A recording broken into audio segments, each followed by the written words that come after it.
जय श्री कृष्णा, जय राधे राधे, जय माँ भगवती देवला देवी।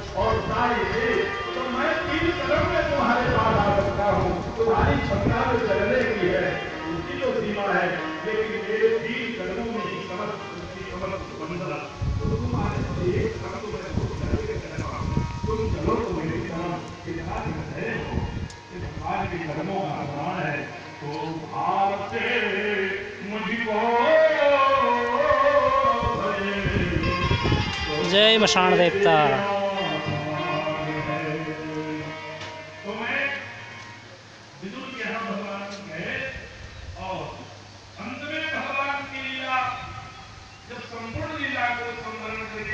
भगवान इस धराधाम को जाकर छोड़ने के लिए तैयार हुई तो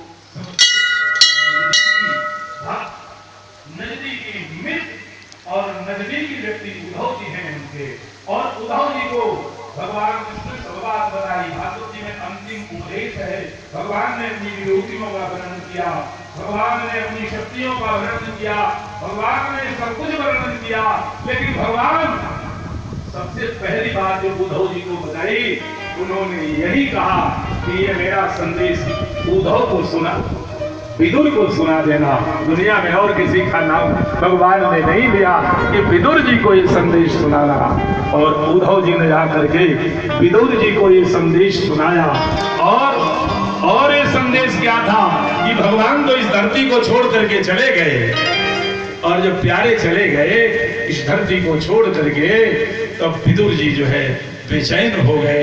लेकिन विदुर जी को ये संदेश था कि भगवान के संदेश को, भगवान की सूचना को, भगवान का जो शुभ संदेश है ये पूरी संसार में आपके माध्यम से इसको विदित होना चाहिए। और उद्धव जी ने ही विदुर जी को मैत्रेय मुनि के पास भेजा है, और मैत्रेय और ये विदुर जी का संवाद भागवत में यहाँ से शुरू होता है। सुखदेव जी गंगा जी के किनारे महाराज परीक्षित को ये कथा सुना रहे हैं। सूत जी ये कथा जो है नैमिषारण्य में सौनक आदि 80,000 ऋषियों को सुना रहे हैं, और आज एक नए श्रोता वक्ता के रूप में ये कथा को आगे बढ़ा रहे। बोलिए आनंद बंधु भगवान की। और मैत्रेय और विदुर के संवाद में भगवान मैत्रेय मुनि पूछते हैं, विदुर जी पूछते हैं कि भगवान किसी को मारते हैं, और भगवान किसी को मारते क्यों हैं और किसी को बचाते हैं, ऐसा भगवान की लीला में लगता है। तो विदुर जी कहते हैं कि भगवान मारते नहीं हैं, भगवान को जो मारता हुआ दिखाई पड़ रहा है, भगवान वस्तुतः तारते हैं। भगवान के मारने में भी मारने वाला भाव नहीं है, भगवान को तार देते हैं। जिसको भगवान का बाण लग जाए, जिसको भगवान का जिसके वो भगवान के हाथ से जिसकी मृत्यु हो जाए, वो साधारण भाग्यशाली नहीं है। रावण के विषय में भी आप सुने होंगे, रावण समझता है कि ये जो है तपस्वी के देश में खरदूषण मौसम बलवंता, खरदूषण मौसम बलवंता, इन्हीं को मारहि बिन भगवंता। भगवान है, और मैं ये भजन नहीं हो सकता इस शरीर से, तो ये तो भगवान के दूत ही दोनों ठहरे, जय और विजय, और दोनों ही अपने थोड़ी सी गलती के कारण राक्षस के जन्म को प्राप्त करते हैं, और जल्दी भगवान के सन्निधि को प्राप्त करने के लिए इन्होंने भगवान से बैर का ही माध्यम बनाया। भगवान तो कहते हैं संबंध को बनाओ, संबंध चाहे दुश्मन का ही बनाओ, तुम अपनी क्षमता को तलाशो। भगवान को दुश्मन बना सकते हो दुश्मन बनाओ, मित्र बना सकते हो मित्र बनाओ, और भगवान को आप जो चाहते हो वो बना सकते हो।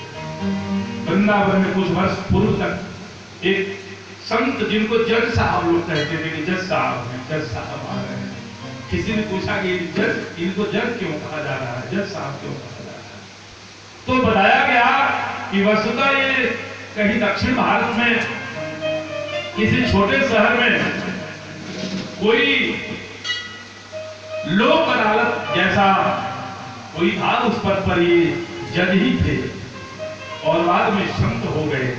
कुछ घटनाएं इस प्रकार से घटी कि जहां इनकी नियुक्ति थी जज के रूप में, वहां पर एक साधारण परिवार भी रहता था जिसको लोग, वो इतना भोला सीधा साधा था। वहां एक भगवान का मंदिर था जिस मंदिर का नाम रघुनाथ जी का मंदिर था और रघुनाथ जी के मंदिर में पूजा पाठ और जो सेवा गांव के लोग किया करते थे पुजारी जी के माध्यम से।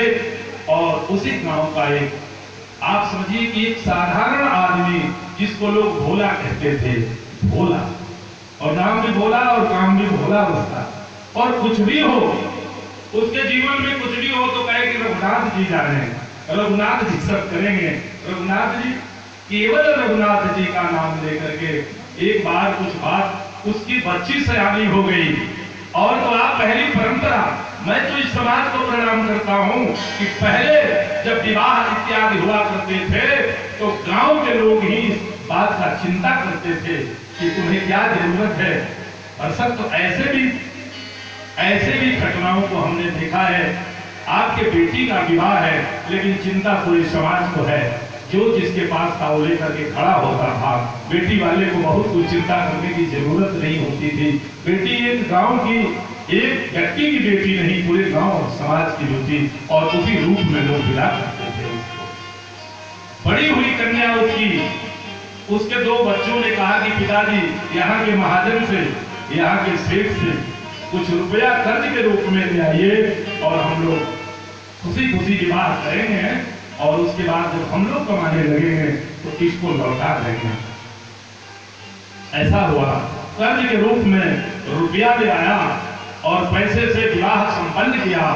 और कुछ समय बाद बच्चे कमाने लगे और ईमानदारी से सारा पैसा लेकर के वो सेठ जी के पास गया कि मैं उसको लौटा रहा हूं और लौटा रहा हूं। तब वो लौटाने जब लगे तो ब्याज सहित पाई चुकता रसीद बनी, हिसाब किताब हुआ और पाई चुकता पाया।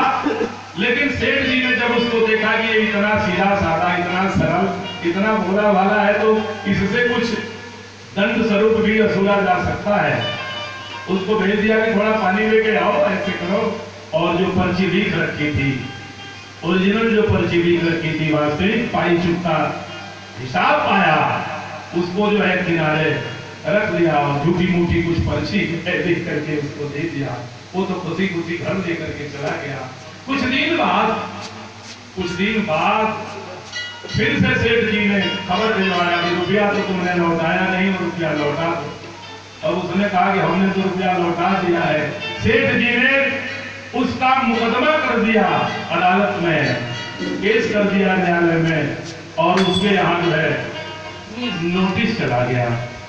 और नोटिस जब चला गया, सूचना गई महाराज जी।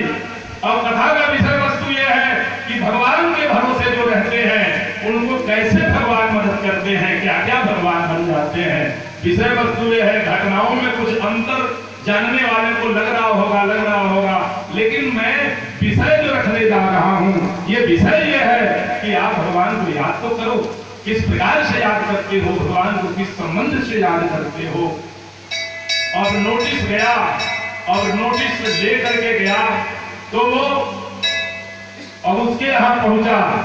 और जब उसके यहाँ नोटिस पहुंचा, अदालत में जब मैटर गया तो जज साहब ने पूछा कि पैसा तुमने इनसे लिया था। और भोला ने कहा कि महाराज पैसा तो हमने लिया था और पैसा हमने चुका दिया। पैसा तो जब हमने चुका दिया तो कहा कि आप पैसा जब चुका दिए तो तुम दोनों के बीच में कोई था उस समय? कोई दोनों के बीच में था? तो भोला ने कहा कि महाराज मैं हाथ जोड़ करके कहता हूं कि हमारे और इनके बीच में सिर्फ रघुनाथ जी के अलावा कोई नहीं था। वही सब कुछ जानते हैं और उन्होंने ही देखा है, वही जानते हैं रघुनाथ जी। अब रघुनाथ जी के नाम से नोटिस गया, गवाह को बुलाया जाए। अब वो गवाही का नोटिस लेकर के गवाह के खोजने के लिए जो है वो संदेश वाहक जो जाता है वो गांव में खोजने लगा कि रघुनाथ कौन है, रघुनाथ कौन है, रघुनाथ कौन है। गांव भर ढूंढ दिया, रघुनाथ को कोई दिखाई नहीं दिया। किसी ने कहा कि रघुनाथ तो नहीं है, रघुनाथ जी का मंदिर जरूर है। आगे मंदिर में ही जाकर के नोटिस को तामील कर लिया, सूचना जो है प्राप्त हो गई। अब पुजारी जी ने तो दस्तखत कर दिया और जाकर के भगवान के स्थान पर चढ़ाकर कहा कि आपको आज तक जो है, आज तक तो आपको बढ़िया बढ़िया वस्तु, बढ़िया बढ़िया प्रसाद भगवान ठाकुर जी आते रहे, आज पहली बार आपको नोटिस आया है। आप नोटिस, अदालत का नोटिस स्वीकार कीजिए। और जिस तारीख को डेट था उस नोटिस में, उस तारीख को दोनों पक्ष हाजिर हुआ और दोनों पक्ष हाजिर जब हुआ तब गवाह का पुकार होने लगा कि रघुनाथ हाजिर हो, रघुनाथ हाजिर हो, रघुनाथ हाजिर हो, रघुनाथ हाजिर हो। ऐसे तीन तीन आवाज जब अदालत में लगाई जाती है, आवाज लगाई जाती है ना, जब आप कोर्ट में जाएंगे तो पुकार होती है। ऐसे तीन आवाज जब लगाई गई तो बहुत देर होने लगी। तो रघुनाथ जी और उनका स्वरूप कैसा था वर्णन करने वाले ने कहा, ये विनीत जी की रचना है दादा जी। विनीत जी ने लिखा कि ऐसे पुराने, जैसे आप गांव के कोई बुजुर्ग को देखते हैं, धोती पुरानी सी, ऊपर सर पर गमछा पुराना सा और पुराना सा कुर्ता पहने हुए, हाथ में डंडा लिए हुए रघुनाथ जी जो है हाजिर हो गए। और रघुनाथ जी ने जाकर के कोर्ट के सामने जज साहब को प्रणाम करते हुए कहा जज साहब ने, रघुनाथ आप ही हैं? कहा कि हाँ हजूर, रघुनाथ हम ही हैं। तो सेठ जी को जो ये, अब सेठ जी नजर उठा करके देखे कि ये रघुनाथ कौन आ गया, ये रघुनाथ को तो मैं नहीं जानता हूँ। और ये जो भोला था वो भी रघुनाथ जी को देख करके आश्चर्यचकित हो गया। और जज साहब ने पूछा कि आपने देखा इन्होंने पैसा दिया?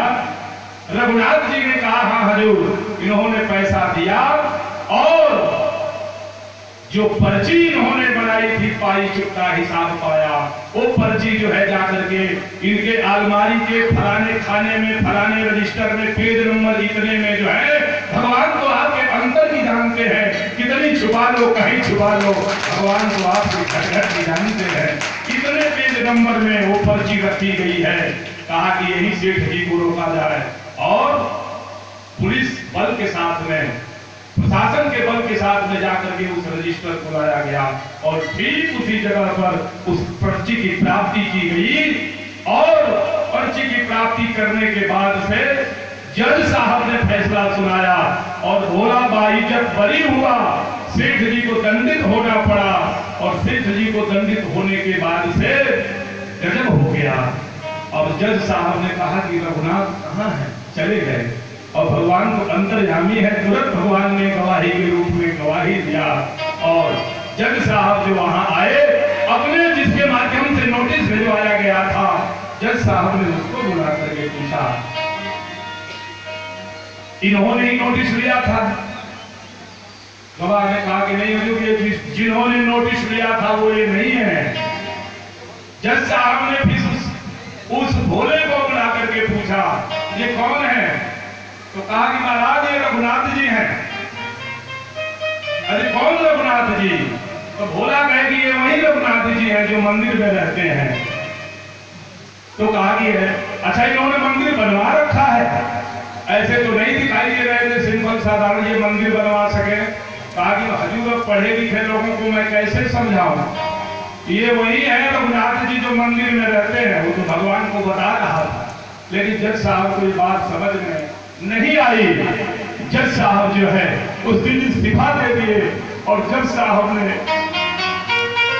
कहा कि जिसकी अदालत में मुझे भी एक दिन जाना है, ऐसे परम ब्रह्म परमात्मा को, भगवान को मैं अपने सामने खड़ा होकर के रोने लगे। और विक्षिप्त अवस्था में जज साहब निकलने लगे, रोने लगे। दुनिया में घूम घूम करके लोगों ने पूछा कि आप रो क्यों रहे हैं? जज साहब ने कहा शेष महेश गणेश के नित ध्यान में नहीं वो कभी आते रहे, सोई आज अदालत में भगवान के उठा के गवाह कहाते रहे। भगवान जिनकी अदालत में तो पश्चाताप मुझे क्या है, जिनकी अदालत में मुझे भी खड़ा होना है। आज मैं कुर्सी पर बना जज बैठा रहा, रघुनाथ खड़े समझा, कुर्सी पे बना जज बैठा रहा, रघुनाथ खड़े समझाते रहे। और ऐसे जज साहब निकल गए दुनिया में, वृंदावन चले आए और आज तक जब तक जीवित रहे तब तक भगवान के मंदिर में नहीं जाते थे। और भगवान के मंदिर में इसलिए नहीं जाते थे, वो कहते थे कि या तो गया हूँ मगर जानता हूँ, आ तो गया हूँ मगर जानता हूँ, आ तो गया हूँ मगर जानता हूँ,